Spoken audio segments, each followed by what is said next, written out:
Hello everyone, Dr. Suneel Dhand. Welcome to another video. I want to share with you one of the most tragic and horrific medical stories I have ever heard.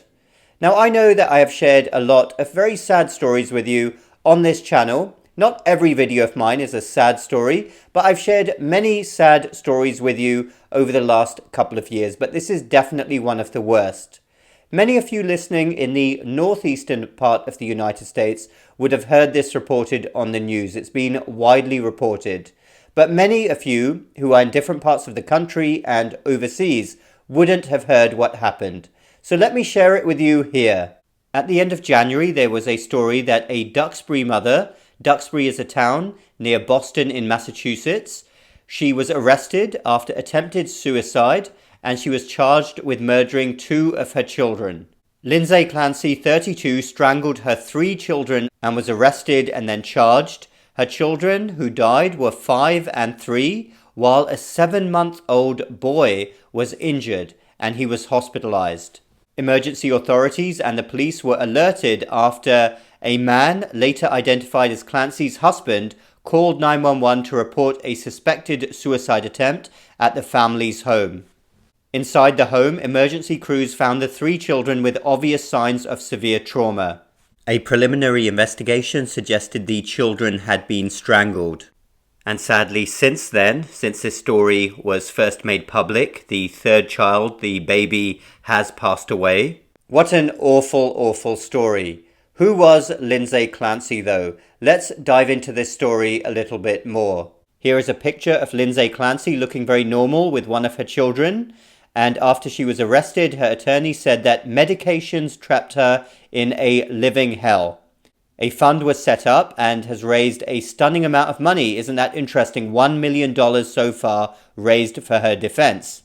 It may seem very unusual that funds were being raised for defense in a case like this. So there is more to the story. Here is what Lindsay Clancy actually did and what her co-workers said about her. Lindsay Clancy is a nurse who works at MGH, Massachusetts General Hospital, one of the most famous hospitals in the United States, indeed one of the most famous hospitals in the world, and her co-workers shared words of support, and her fund reached $1 million. This was reported a couple of days ago. Her colleagues said that she was an amazing mother, nurse, and friend, leading up to the tragedy. And Lindsay's husband has also since spoken up in support of her, saying that all the people talking about her don't know who she was, and he is asking for people to forgive her for what happened. So what was all that about her being over-medicated? Well, here is what we know so far. Lindsay Clancy's attorney said that she was over-medicated before children's deaths in Duxbury. The defense attorney said that she was prescribed as many as 12 different medications for postpartum psychosis and can't be held criminally responsible. This family was on the road to hell and unfortunately is not coming back.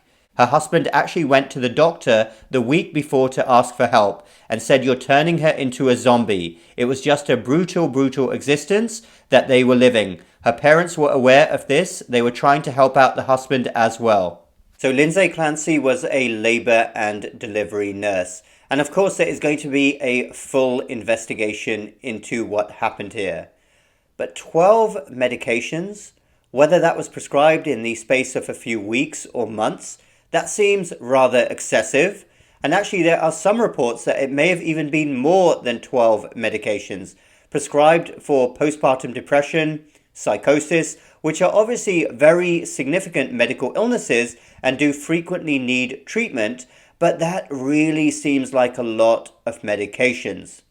Let's wait for the results of the actual investigation. But this touches a nerve for me because it's something that I feel very strongly about. Overprescription of medications, and psychiatric medications are right up there. It's a terrible situation, and I've seen this in many patients, ranging from very young, simply teenagers, all the way to older adults and the elderly. We dish psychiatric medications out like candy, with no thought about interactions, side effects, adverse events. It is seen as perfectly normal within large sections of the medical establishment. But I do not think, As a doctor, I do not think this is a normal situation. And of course, we know the rule that I have brought up many times before.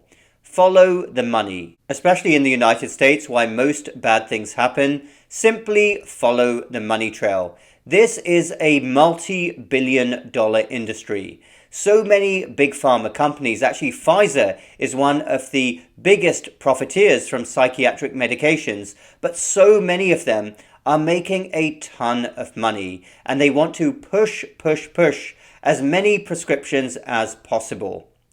And I have this thought. Here we are in 2023, and every single year, more and more psychiatric medications are being prescribed.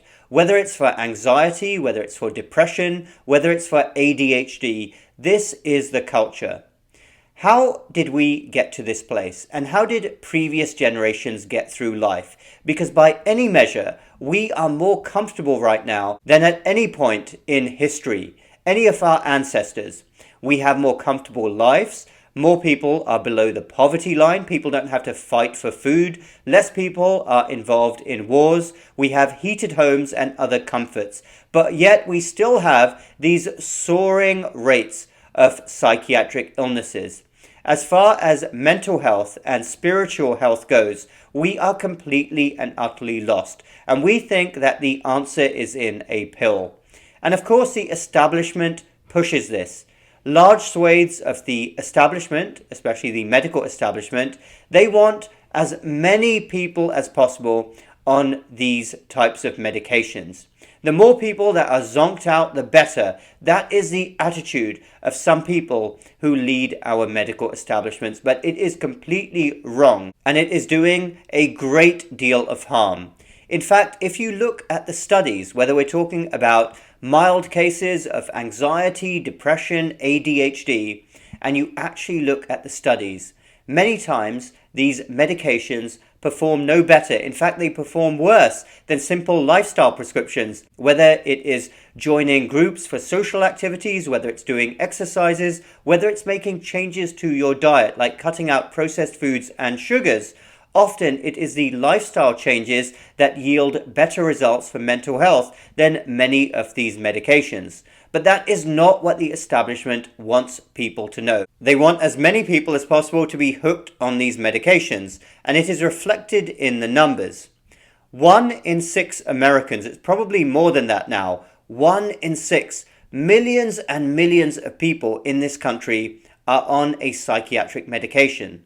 And other countries in the West, including the United Kingdom, are fast catching up. Countries where Big Pharma has infiltrated governments and other people high up in society who realize what a money-making bonanza this is. And they don't care what the adverse effects are of so many people, millions of people, being on psychiatric medications. They simply don't care because it is making so much money. And it is pushed. And I bring up this point about how we treat mild psychiatric illness by throwing pills like candy, not because what Lindsay Clancy had was a mild psychiatric illness. She obviously sounded like she had severe conditions, but the natural progression of a culture that encourages medications for relatively mild conditions is that the severe conditions will also be treated with multiple medications. When there have been few very decent studies on the effects of multiple strong psychiatric medications piled one on top of the other. But coming back to this case then, Lindsay Clancy. Tragedy. Seemed like a completely normal person beforehand. A nurse. She had a husband. She had 3 young children. What would tip her over the edge? Postpartum depression and psychosis are very severe illnesses, and of course, they usually do need medical therapy. But excessive medical therapy can do very bad things, and I am very interested to see the results of this investigation. 12 or even more than 12 medications prescribed. Her family saying that she was turned into a zombie. It would not surprise me in the least if medications caused her to commit this horrible act, because medicines that muck around with the mind can do very bad things. And too often we see these medications piled one on top of the other by a doctor or even multiple doctors without any regards for interactions, side effects, and the horrible things that all of these chemicals are doing to anyone's brain. What a horrible story. Let me know your thoughts down below. Thanks for listening. Do check out my online school and my Uncensored platform. Those links are down below. Also, hit the like button if you like this video and hit the bell button so you get notified when I make more videos in the future. Thanks again. We will talk again very soon.